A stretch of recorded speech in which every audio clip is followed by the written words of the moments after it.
बहुत समय पहले पहाड़ों और नीलगिरी वनों के बीच बसा था एक सुंदर राज्य स्वर्णपुर।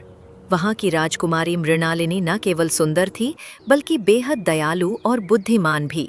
वो महल की चमचमाती दीवारों से ज्यादा बाग बगीचों, फूलों और पशु पक्षियों में रुचि रखती थी। राजा और रानी चाहते थे कि मृणालिनी अब राज्य के कामों में ध्यान दे, लेकिन राजकुमारी का मन हर सुबह महल के पीछे वाले बाग में लग रहता। वो वहां बैठकर पक्षियों से बातें करती, पेड़ों से खेलती और पत्तियों को मोड़कर छोटी नावें बनाती। एक दिन सुबह सुबह जब बगीचे में ओस की बूंदें चमक रही थीं, तभी राजकुमारी ने पहली बार एक अनोखा मोर देखा। उसके पंख किसी जादुई रंग से रंगे थे, नीले, हरे और सुनहरे। उसकी चाल में एक राजसी ठाठ था और आंखों में मानो कोई रहस्य छिपा था। राजकुमारी ने धीरे से कहा, तुम कौन हो प्यारे पक्षी? मोर मुस्कुराया।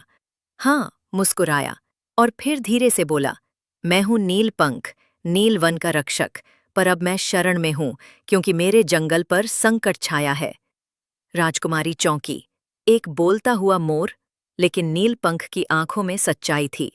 तरतीब नेबरिंग ने बताया कि बहुत दूर नीलवन नाम का एक जादुई जंगल है, जहाँ पशु पक्षी आपस में प्रेम से रहते थे।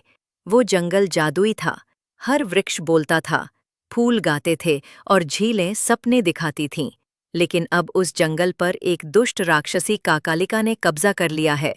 वो हर दिन एक निर्दोष पक्षी को कैद कर लेती है और उसकी जादुई शक्ति चुरा लेती है। मैं जंगल छोड़ आया ताकि कोई मदद ला सकूं, नीलपंख बोला। राजकुमारी के दिल में कुछ कांपा।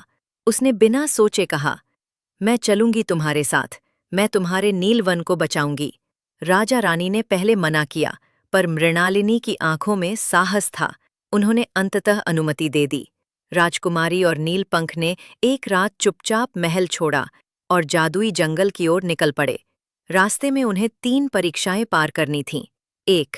मौन झील, जहां बोलने से इंसान पत्थर बन जाता। 2. रूपांतरण गुफा, जो किसी की असली पहचान छीन सकती थी। 3. धुएं की घाटी, जिसमें यादें धीरे धीरे धुंध बनकर उड़ जातीं। नीलपंख की मदद से मृणालिनी ने धैर्य और बुद्धिमत्ता से सभी बाधाओं को पार किया। उसने अपनी आवाज की जगह दिल की भाषा से झील पार की, गुफा में आत्मविश्वास से अपनी पहचान कायम रखी और घाटी में अपने प्रेम और साहस से यादों को बचा लिया।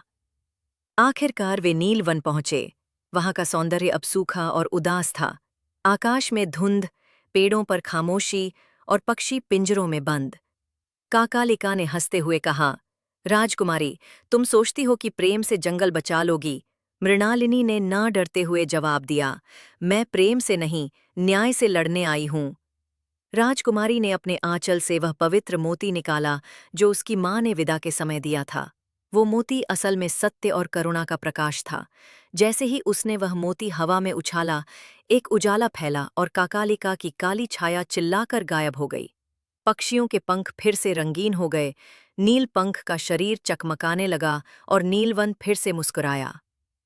नीलपंख अब सिर्फ मोर नहीं था, वो नीलवन का रक्षक राजा बन चुका था और उसने मृणालिनी को वहां की सच्ची रानी बनने का निमंत्रण दिया। राजकुमारी ने सोचा और मुस्कुरा दी। वह स्वर्णपुर लौटी, लेकिन हर वर्ष वसंत ऋतु में वह नीलवन जाती, न केवल एक दोस्त से मिलने, बल्कि उस वचन को निभाने जिसे उसने खुद से किया था, जहां भी अंधकार होगा, मैं एक दीप बनकर पहुंचूंगी। सीख और भावनात्मक अंत। यह कहानी हमें सिखाती है कि साहस, दया और सच्चाई के साथ कोई भी बाधा पार की जा सकती है। एक राजकुमारी जो फूलों से बातें करती थी, एक मोर की मित्र बनकर एक पूरे जंगल की रक्षक बनी।